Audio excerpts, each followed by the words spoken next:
25 décembre 1989, Târgoviște, Roumanie. Des rafales de fusils sont tirées. En quelques secondes, 2 corps tombent sur le sol couvert de neige. C'est la fin d'un régime et le début d'un pays en ruine essayant de respirer. Elena Ceausescu, la femme la plus crainte et haïe de Roumanie, est morte en criant, enveloppée de haine et de déni. « Vous êtes des vers, je suis la mère de la nation ». Mais qu'est-ce qui a conduit cette femme au poteau d'exécution, sans appel, sans pitié ? Restez jusqu'à la fin et comprenez les crimes qui ont transformé Elena en symbole d'une horreur que le peuple a juré de ne plus jamais accepter. Avant de commencer, nous sommes en route vers l'objectif d'1 million d'abonnés. Cela semble lointain, mais avec votre aide, nous pouvons y arriver. Abonnez-vous maintenant, laissez votre like et faites partie de cette histoire. L'ascension de la mère de la patrie, origine et trajectoire. Pour comprendre la brutalité de sa mort, nous devons d'abord comprendre qui était réellement Elena Ceausescu. Non pas le mythe soigneusement sculpté par la propagande du régime, mais la vraie femme derrière la façade officielle, avec toutes ses contradictions, fragilités et surtout ambitions démesurées. Née en 1916 dans le petit village de Petrăști au sud de la Roumanie, Elena Petrescu est venue au monde au sein d'une famille paysanne nombreuse, humble et profondément conservatrice. Elle était la 3e de 6 enfants, élevée dans un environnement où le travail acharné au champ était plus valorisé que tout type d'éducation.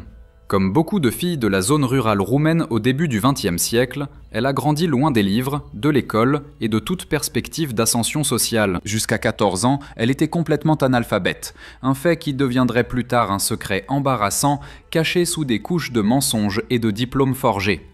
Même sans études, Elena démontrait dès son plus jeune âge une ambition hors du commun. Tandis que ses sœurs se conformaient au rôle traditionnel d'épouse et de mère, elle rêvait de quelque chose de différent. Elle s'est installée à Bucarest, encore jeune, à la recherche d'opportunités et a commencé à travailler comme ouvrière dans une usine textile. C'est à cette époque, à la fin des années 30, qu'elle s'est rapprochée des cercles communistes clandestins, à un moment où le Parti communiste roumain était considéré comme illégal et vivait dans l'ombre de la répression.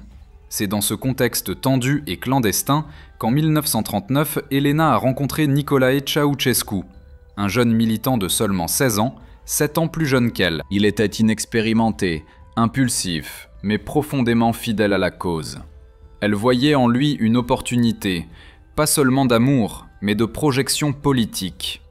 La relation entre les deux dépassait les liens affectifs. C'était une alliance de pouvoir, forgée dans l'idéologie, l'ambition et la conviction que l'avenir de la Roumanie leur appartenait.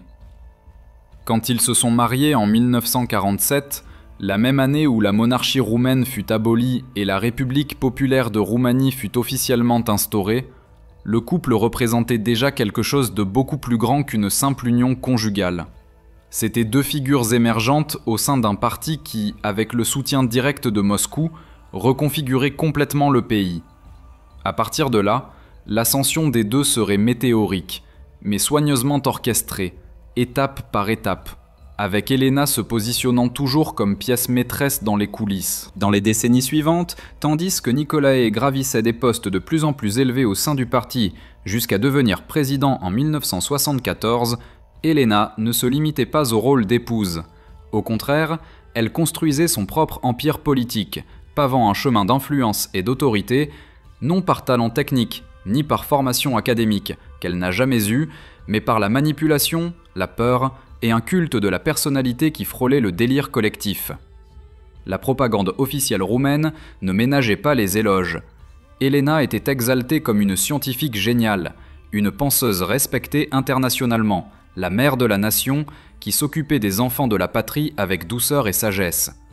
Ses photos étaient exposées aux côtés de celles de Nicolae dans tous les bureaux publics et son image était gravée sur des timbres, des monuments et des fresques. Elle gagnait des prix internationaux dans des congrès scientifiques, même sans jamais avoir écrit une thèse ou mené une recherche légitime. Le plus choquant est que derrière cette façade d'érudition se trouvait une femme avec de sérieuses limitations intellectuelles. Elena savait à peine écrire clairement. Ses discours étaient lus par des conseillers, ses paroles répétées, ses interviews étrangères contrôlées mot par mot. Malgré cela, elle fut nommée chef de l'Institut national de recherche chimique, reçut des titres honoraires de dizaines d'universités et occupa des postes dans des académies des sciences roumaines et étrangères. Tout était soigneusement fabriqué et soutenu à base de peur et de flatterie. Quiconque osait contester son autorité, révéler son ignorance ou refusait d'applaudir le théâtre farsesque était sommairement puni. Des professeurs furent licenciés, des scientifiques réduits au silence, des journalistes emprisonnés. Helena ne tolérait pas les critiques et utilisait son pouvoir pour écraser toute voix dissidente. Une femme redoutée. La vérité est que dans les coulisses, Helena était crainte autant, et selon beaucoup, même plus que Nicolae. Dans une structure de pouvoir marquée par la rigidité et la peur, elle n'était pas seulement une consort silencieuse. Au contraire, sa présence était dominante, son influence était absolue. Helena décidait, en dernière instance, du destin des ministres, ambassadeurs, dirigeants du parti et généraux de l'armée. Son cabinet informel fonctionnait comme une véritable cour de jugement, et il suffisait d'un geste, d'une expression de désapprobation pour que des carrières soient détruites et que des personnes disparaissent de la scène publique. Elle maintenait un contrôle obsessif sur tous ceux qui l'entouraient. Elle espionnait les alliés, surveillait les adversaires, alimentait les méfiances et orchestrait des purges silencieuses. Le sommet même du Parti communiste craignait sa fureur. Les récits d'anciens membres du gouvernement révèlent que lors de réunions de haut niveau, sa parole l'emportait souvent sur celle de Nicolae lui-même, qui au fil des années sembla de plus en plus soumis à la volonté de son épouse. Quand elle parlait, tous se taisaient. Quand elle s'irritait, tous tremblaient. Son tempérament était décrit comme imprévisible, cruel et profondément vengeur. Il n'y avait pas de place pour les erreurs ni pour l'hésitation. Helena ne gouvernait pas seulement aux côtés de son mari, elle gouvernait à travers lui. Son influence était telle qu'à divers moments il était difficile de discerner où finissait la figure du chef d'État et où commençait la domination de la Camara de docteur. La Roumanie sombrait sous l'une des dictatures les plus rigides, isolées et paranoïaques du bloc soviétique. Tandis que Nicolae discourait sur les places, Helena articulait dans les coulisses et ses décisions façonnaient le quotidien de tout un peuple. La pénurie alimentaire, les coupures de courant constantes, le froid dans les maisons, la peur de parler en public. Tout cela était le produit d'une structure de contrôle dans laquelle elle jouait un rôle central. La répression des dissidents, la censure totale, les purges et la surveillance omniprésente de la Securitate furent en grande partie menées sous son regard attentif et implacable. Mais la question persiste. Comment une femme née paysanne analphabète dans un village oublié de l'intérieur de la Roumanie a-t-elle réussi à s'élever jusqu'à devenir la reine rouge d'un État totalitaire? Comment elle, et pas seulement Nicolae, s'est-elle transformée en l'une des figures les plus détestées de l'histoire moderne de la Roumanie? La réponse à cela est plus sombre, plus violente et plus sanglante que quiconque pourrait l'imaginer. Règne de terreur, nominations et problèmes dans l'économie. En 1980, Helena Ceausescu fut élevée au poste de première vice-première ministre de Roumanie. Mais ce titre pompeux n'était qu'une formalité. En pratique, Helena exerçait déjà un pouvoir qui dépassait de loin toute fonction bureaucratique. Elle ne conseillait pas seulement Nicolae, elle gouvernait à ses côtés comme une véritable codictatrice et le faisait d'une main ferme, tandis que le pays plongeait dans un cauchemar de plus en plus profond. Aucune grande décision n'était prise sans son autorisation. Elle supervisait directement des portefeuilles clés comme l'éducation, la jeunesse et les affaires féminines. Les écoles, universités, crèches et institutions sociales fonctionnaient sous sa surveillance. Les enseignants, scientifiques et intellectuels vivaient sous menace constante. Il suffisait de dévier de la ligne idéologique imposée pour être réduite au silence, licenciée ou même emprisonnée. Helena façonnait la jeunesse roumaine comme on sculpte une statue, sauf qu'avec le ciseau de l'autoritarisme et le marteau de la répression. Et il y avait encore le théâtre de la vanité. Bien qu'elle n'ait jamais terminé même le lycée, Helena exigeait d'être traitée comme une sommité de la science. Tous, des travailleurs humbles aux ambassadeurs étrangers, étaient obligés de l'appeler camarade, docteur, ingénieure Helena Ceausescu. Elle obtint des doctorats forgés en chimie, accordés par des universités qui obéissaient aveuglément aux ordres du régime. Chaque faux titre était une brique de plus dans le piédestal de son arrogance sans limite. Mais derrière le discours technique et les cérémonies officielles se cachait une tragédie nationale. La décennie des années 80 marqua l'effondrement économique de la Roumanie. Helena fut complice active des ambitions délirantes de Nicolae, soutenant le plan insensé de rembourser toute la dette extérieure du pays de force. La solution, exporter presque tout ce qui était produit, nourriture, matières premières, biens industriels, laissant la population dans la misère. L'impact fut dévastateur. Tandis que les produits roumains remplissaient les supermarchés à l'étranger, le peuple mourait de faim. La viande devint un privilège inaccessible.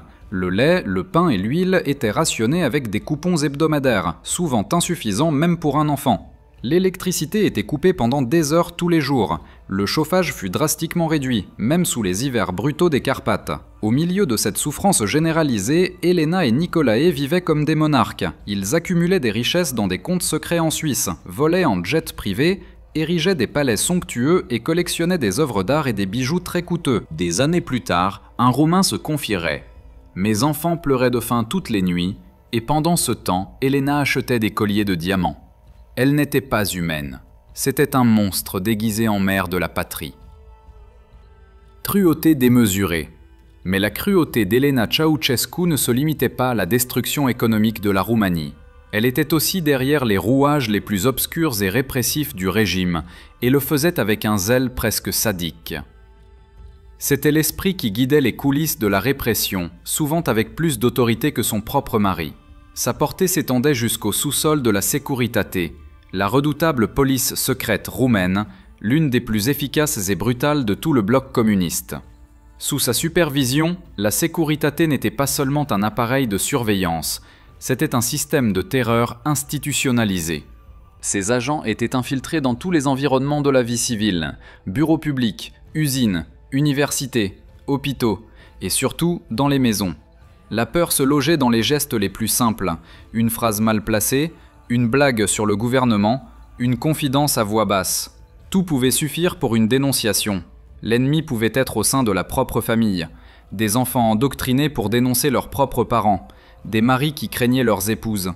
Personne n'était à l'abri. Emprisonnement sans accusation formelle, interrogatoire avec torture psychologique et physique, disparition nocturne, tout était autorisé et souvent encouragé par Elena. Parallèlement, elle cultivait autour d'elle un culte de la personnalité grotesque, pathétique et morbide. Dans des dizaines de villes surgissaient ses statues dans des poses hautaines, presque toujours accompagnées de celles de Nicolae. Des portraits ornaient les écoles, hôpitaux et usines, comme si son image avait un pouvoir rédempteur. Dans les salles de classe, les enfants étaient enseignés à réciter des poésies qui exaltaient son intelligence, sa beauté révolutionnaire et son rôle de mère du peuple roumain. Les enseignants qui hésitaient à appliquer la doctrine risquaient un licenciement sommaire ou pire. Les poètes du régime publiaient des louanges forcées qui la comparaient à la Vierge Marie, tandis que les journaux d'État imprimaient ses visites publiques comme des événements messianiques. La réalité cependant était grotesquement opposée à l'image fabriquée.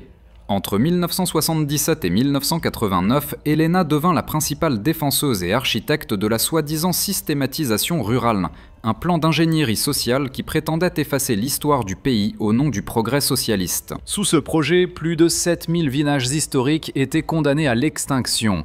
Des églises orthodoxes avec des siècles d'histoire furent dynamitées, des cimetières furent profanés, des maisons traditionnelles furent remplacées par des blocs de béton identiques et froids, construits à la hâte et sans infrastructure minimale. Des familles entières qui, pendant des générations, avaient vécu sur le même morceau de terre, furent arrachées de force et emmenées dans des complexes résidentiels lointains, dépersonnalisés. Pour beaucoup, c'était comme arracher l'âme du pays par la racine.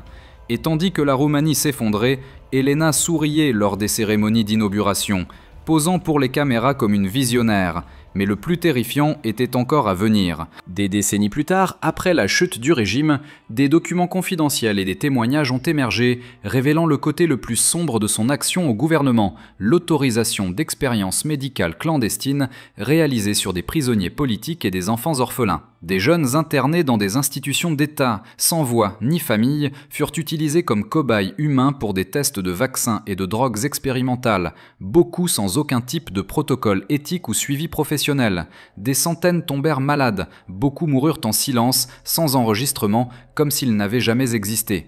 Lorsqu'elle fut confrontée au récit, selon d'anciens membres du régime, Elena aurait réagi avec une froideur glaciale.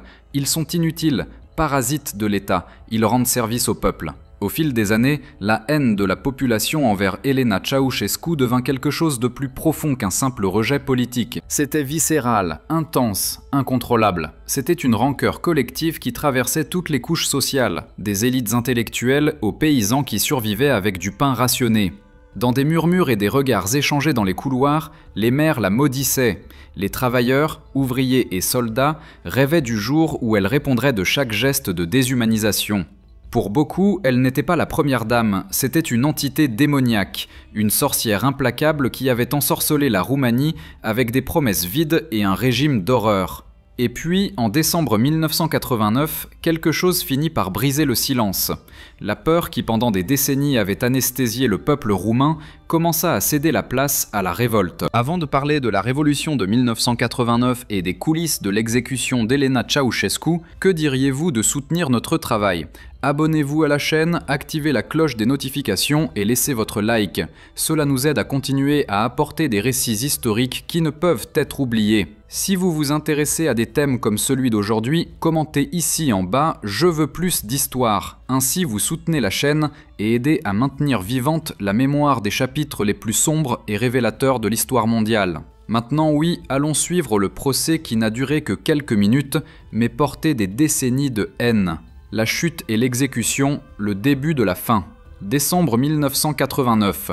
Ce qui commença comme un chuchotement rebelle dans les rues de Timișoara se transforma bientôt en un cri assourdissant de liberté. La ville, auparavant étouffée par la répression, se leva avec courage. L'élément déclencheur, la tentative d'arrêter le pasteur protestant Laszlo Tőkész, accusé par le régime d'inciter à la haine. Au lieu de se taire, des centaines de fidèles et d'habitants formèrent une chaîne humaine autour de sa maison. La répression vint avec violence, mais il était déjà trop tard. Le peuple avait perdu la peur. En quelques jours, la révolte devint une vague dévastatrice. Les rues de la Roumanie, marquées par des décennies de misère, de silence et d'espionnage, explosèrent en manifestations qui mêlaient désespoir et fureur accumulée. Sur les murs, des graffitis défiaient le régime. « Abat Ceausescu », une phrase qui jusqu'à peu de temps auparavant pouvait condamner quelqu'un à la prison ou à la mort, la machine du parti, autrefois infaillible, commençait à rouiller face à la pression populaire. Des troupes furent envoyées pour contenir les protestations, mais de nombreux soldats refusèrent de tirer. La loyauté envers la figure du dictateur se fissura de l'intérieur, et la fissure devint bientôt un effondrement. Le 21 décembre, Nicolae Ceausescu tentait encore de maintenir les apparences. Il convoqua un rassemblement monumental sur la place de la République à Bucarest, espérant répéter les spectacles d'adoration forcée qui marquaient son pouvoir. Des caméras d'État furent positionnées, des drapeaux levés, et les fonctionnaires furent obligés de comparaître en masse sous menace de représailles. Elena était à ses côtés, en manteau sombre et expression de fausse confiance, saluant de la main de royauté rouge. Mais quelque chose sortit du script. Quand Ceausescu commença à discourir, son ton habituel, robotique, autoritaire, fut interrompu par un son inédit. Des huées, d'abord isolées, puis accompagnées de sifflets et de cris de protestation. La foule, jusque-là contenue, avait finalement brisé la peur. Le vieux dictateur se figea, tenta de faire taire la foule avec les mains. Elena murmurait à ses côtés, perplexe. Le microphone défaillait. La transmission officielle fut abruptement coupée. Mais le sortilège avait été brisé, et la révolution avait gagné un visage. Le lendemain, 22 décembre, face à l'escalade des protestations, Ceausescu perçut qu'il n'y avait plus de contrôle. Il tenta de chercher le soutien parmi les généraux, mais il n'y avait déjà plus d'unanimité. Ils s'enfuirent à la hâte vers le toit du comité central, où un hélicoptère les attendait. La scène enregistrée par des témoins et par des caméras éparses frôlait le surréel. Le couple, symbole maximal d'un régime implacable, fuyant en cachette comme deux voleurs apeurés. Le pilote Vasile Maluțan, responsable du transport, décrivit le moment avec étonnement. Elena tremblait, pouvait à peine respirer. Ses yeux écarquillés semblaient ne pas comprendre ce qui se passait. Elle serrait le bras de Nicolae avec force. Elle n'était plus la femme hautaine du comité. Elle ressemblait à une vieille femme fragile, consumée par la panique. L'hélicoptère atterrit à Snagov, mais là, la fuite s'enlisa. L'espace aérien était fermé, les communications échouèrent et les ordres contradictoires les laissèrent à la dérive. Maluțan, craignant d'être accusé de trahison, les abandonna. À partir de là, les Ceausescu vécurent une agonie terrestre, cachés dans des villages, tentant d'utiliser de faux noms, frappant de porte en quête d'abri. Personne ne les voulait. Là où autrefois on se courbait, maintenant on fermait les portes. Ils furent capturés quelques heures plus tard par une patrouille locale à Targovište. 2 policiers anonymes, surpris de reconnaître les visages effrayés du couple le plus craint du pays. Sales, abattus, désorientés, vêtus de vêtements civils, ils étaient méconnaissables. Elena, qui un jour avait ordonné le destin de généraux et de ministres, pleurait maintenant en silence, sans savoir où elle serait emmenée. Conduits à la caserne de Targovište, ils furent maintenus dans des cellules improvisées, surveillés de près, mais avec encore un minimum de dignité préservée. La tension sur place était palpable. Des rumeurs circulaient que des troupes encore fidèles au régime marchaient vers la caserne, tentant de secourir le couple. Le temps était devenu ennemi. Ainsi, le 25 décembre 1989, le nouveau gouvernement provisoire décida d'agir rapidement. Un tribunal militaire d'exception fut monté à la hâte dans la caserne même. Il n'y aurait pas de recours, il n'y aurait pas d'appel. C'était une exécution politique mais aussi symbolique, la fin littérale et définitive du régime le plus paranoïaque de l'Europe de l'Est. L'avocat Nicolae Teodorescu n'eut que 10 minutes pour parler avec les accusés. Sa seule suggestion, qu'ils allèguent la folie pour éviter le peloton d'exécution. Mais Elena réagit avec la fureur de quelqu'un qui refusait d'accepter la fin. « Fous, nous avons sauvé cette nation. Vous êtes les traîtres, ingrats, maudits. » Jusqu'au dernier instant, elle se voyait comme martyr, non comme criminelle. Enfermée dans un délire de gloire, elle refusait de comprendre que le peuple s'était réveillé et demandait maintenant du sang. Non celui d'innocent, mais le sien et celui de Nicolae. Le procès dura moins d'1 heure. La sentence était inévitable, l'exécution imminente. Et tandis que le froid coupait le ciel de Noël, 2 coups de feu attendaient pour clore l'histoire du couple qui osa transformer tout un pays en prison. Exécution d'Elena et Nicolae. Les accusations furent lues de manière sèche, directe, presque bureaucratique. Mais le poids de chaque mot écrasait les 2 accusés avec une force qu'aucune cellule ne pourrait jamais contenir.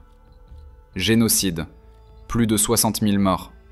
Résultat des ordres directs de répression, de la famine programmée, des exécutions sommaires et des tortures systématiques.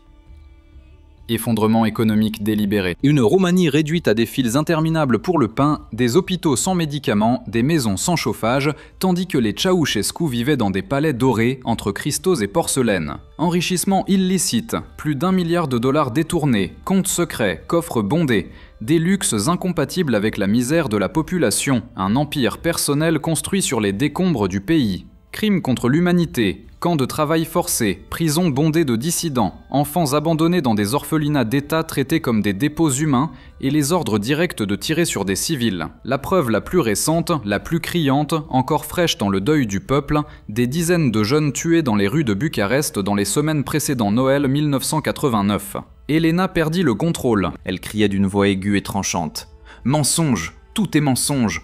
Nous avons donné nos vies pour la Roumanie. » Mais personne ne croyait plus, même pas les soldats qui la surveillaient avec les doigts tendus sur la gâchette. Nicolae, à côté, semblait déjà un homme brisé, murmurait des choses décousues, balbutiait qu'ils étaient trahis, que tout était une conspiration ourdie par les soviétiques pour détruire le rêve socialiste roumain. Son apathie contrastait avec la fureur incontrôlée de l'épouse. Aucun des 2 ne demanda pardon. Aucun ne montra de repentir. Aucun ne versa une seule larme pour les victimes qu'ils avaient ordonné de tuer. Le tribunal les voyait non comme un couple, mais comme le symbole vivant d'un régime qui avait étouffé un pays pendant des décennies. Moins d'1 heure après le début du procès sommaire, la sentence fut lue avec froideur chirurgicale. Peine de mort, exécution immédiate, fusillade. Elena s'effondra. « Vous n'avez pas ce droit, je suis la mère de la nation !» Elle hurla, tentant de se libérer des soldats qui l'entouraient déjà. Mais dans cette cour militaire glacée, entourée de murs gris et de caméras rudimentaires, ses paroles se perdirent dans l'air. Il n'y avait plus d'applaudissements, ni de flatteurs, ni de révérences forcées. Seulement mépris et silence. Elle résista jusqu'à la dernière seconde. Elle lutta pour ne pas être bandée. Elle voulait regarder dans les yeux ceux qui allaient la tuer, non par bravoure, mais par mépris. Comme si jusqu'au moment final, elle voulait affirmer qu'elle était supérieure, invincible, au-delà du bien et du mal. Elle refusa de rester silencieuse.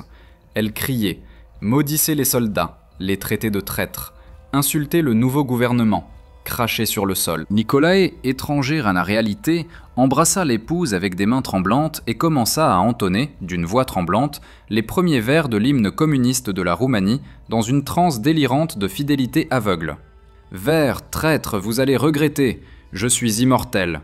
Ce furent les derniers mots d'Helena, crachés avec haine et fanatisme, tandis qu'elle regardait directement le peloton qui se positionnait à quelques mètres de distance. Le 25 décembre 1989, le commandement fut donné. Le peloton d'exécution était composé de 8 parachutistes, choisis parmi des dizaines de volontaires. Tous voulaient appuyer sur la gâchette. Tous voulaient être l'instrument de la fin. La rafale fut foudroyante. Les fusils tirèrent en mode automatique. Le bruit fut assourdissant, sec, violent. La grêle de tir fut si intense que les caméras qui enregistraient l'exécution purent à peine capturer les secondes finales. Ce furent 120 projectiles en quelques secondes. Les corps tombèrent en même temps, mais celui d'Helena fut particulièrement déchiqueté. Des fragments de sang et de tissu éclaboussèrent le mur de la caserne. L'exécution fut télévisée. La vidéo transmise sur le réseau national le lendemain choqua le monde, mais pour de nombreux Roumains ce fut un acte de justice brute, une catharsis collective après des décennies de silence et de peur. Un symbole, la terreur était morte littéralement. Réflexion. Nous revenons à la question qui a donné origine à la vidéo. Après tout, pourquoi Elena Ceausescu fut-elle tuée de cette manière, sommaire, brutale, comme un animal acculé au fond d'une impasse ? Nous pouvons dire qu'il existait 3 raisons fondamentales qui soutiennent cette réponse. 3 piliers qui ensemble expliquent non seulement sa mort, mais la haine viscérale qui l'entourait dans ses dernières minutes de vie. 1. La peur. Le nouveau gouvernement formé à la hâte dans le sillage de l'effondrement du régime communiste était plongé dans le chaos. À chaque coin de rue, on craignait que les soldats loyaux au dictateur soient encore prêts à réagir. Des rumeurs de sauvetage circulaient parmi les officiers et le manque de contrôle sur les forces armées créait un climat de tension insupportable. Un procès public prolongé serait un risque stratégique. Il pourrait devenir une scène de discours enflammés ou éveiller des réactions violentes. La solution fut claire et directe, les éliminer le plus rapidement possible. L'exécution sommaire, réalisée seulement quelques heures après la capture, fut autant une mesure de confinement qu'une réponse désespérée à un pays au bord d'une guerre civile. 2. La vengeance populaire. La population roumaine avait été écrasée par les décennies d'oppression. Ce n'était pas seulement la misère, c'était le contrôle total de la vie quotidienne, la surveillance constante de la sécurité, les arrestations arbitraires, les disparitions, les interrogatoires, la faim, le froid, la lumière coupée dans les maisons, tandis que le palais présidentiel brillait en marbre et luxe. Le peuple ne voulait pas de tribunaux, il voulait une justice immédiate. Il voulait voir la chute des despotes non sur le papier, mais dans le concret, sur le sol, dans le sang. La fureur collective réclamait une fin qui soit aussi violente que les décennies qui la précédèrent. 3. La déshumanisation complète. Elena Ceausescu n'était déjà plus vue comme une personne. Pour les Roumains, elle était un spectre cruel qui planait sur le pays. Son arrogance, son ambition effrénée, sa posture hautaine, même face à la ruine nationale, tout contribua à la transformer en quelque chose au-delà d'un symbole politique. Elle devint le visage du mépris. Elle refusa le repentir jusqu'à la fin. Elle cria des insultes, refusa d'affronter ses propres victimes, s'accrocha au pouvoir même quand tout s'était déjà effondré. Pour beaucoup, elle représentait la froideur d'un régime qui avait complètement perdu l'âme. L'exécution d'Elena Ceausescu ne fut pas seulement un acte de punition, ce fut, avant tout, un rituel de purgation collective.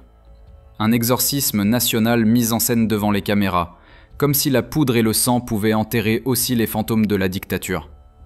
C'était la fin d'une ère, et le début incertain d'une nouvelle, marquée non par la célébration, mais par la catharsis. Aujourd'hui, des décennies plus tard, historiens, juristes et analystes débattent encore. Était-ce la justice ou était-ce la vengeance ? Était-ce une réponse légitime à un régime monstrueux ou simplement une autre barbarie déguisée en rédemption ? Mais pour ceux qui vécurent le froid des maisons sans chauffage, le silence imposé par la censure, la peur constante des écoutes et des coups à la porte durant l'aube, la mort des Ceausescu fut plus que nécessaire.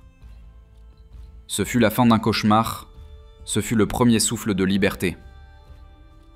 Elena Ceausescu mourut comme elle vécut, enveloppée dans l'arrogance, aveuglée par le pouvoir, haïe par des millions, et incapable de voir le mal qu'elle planta en sol roumain. Sa mort fut brutale parce que sa vie fut brutale. Le peuple n'oublia pas que pendant des décennies, elle traita toute une nation comme du bétail. Et à la fin, les rôles s'inversèrent. Les chasseurs devinrent proies, et l'histoire scella sa sentence. Qu'avez-vous pensé du contenu d'aujourd'hui? Connaissiez-vous déjà les événements qui menèrent Elena et Nicolae Ceausescu à l'exécution? Êtes-vous d'accord avec le dénouement? Partagez votre opinion dans les commentaires. Avant de terminer, n'oubliez pas de vérifier si vous êtes abonné à la chaîne avec la cloche de notification activée. Et bien sûr, laissez votre j'aime pour soutenir notre travail. Merci beaucoup d'avoir regardé jusqu'ici. La carte qui apparaît maintenant a une autre vidéo que vous trouverez fascinante.